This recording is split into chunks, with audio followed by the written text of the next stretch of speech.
দাড়ি যারে আল্লাহ দিছে ওর দোয়া করা উচিত, আল্লাহ একটা পাকে কিনা, কেননা পাকলেই গুটি লাল, পাকলেই গুটি, বলবেন গুটি লাল কি করা, কেননা আল্লাহ নিজে বলতেছে ইন্নাল্লাহ লা ইস্তাহি বি শাইবাতিন, ওইখানে লেখা নাই পুরা দাড়ি পাকতে হবে, একটা পাকলেও।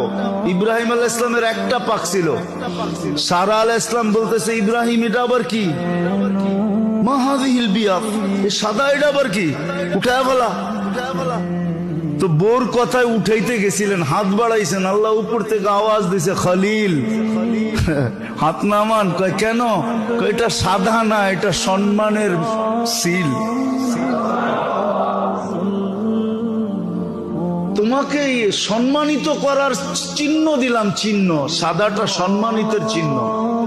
তো যার দাড়ি উঠছে ও তো কাটবে দূরের কথা, ও তো সারাদিন খতম পড়াবে, একটা পাকে কিনা। যদি কয় পাকে কি জন্য, পাকলেই তো গুটি লাল, আল্লাহ লজ্জা করবে শাস্তি দিতে, আর কি দরকার।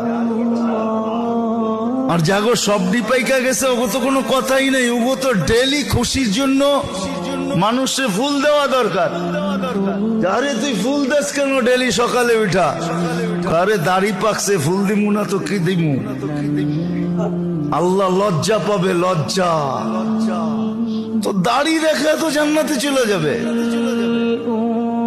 কসম খোদা।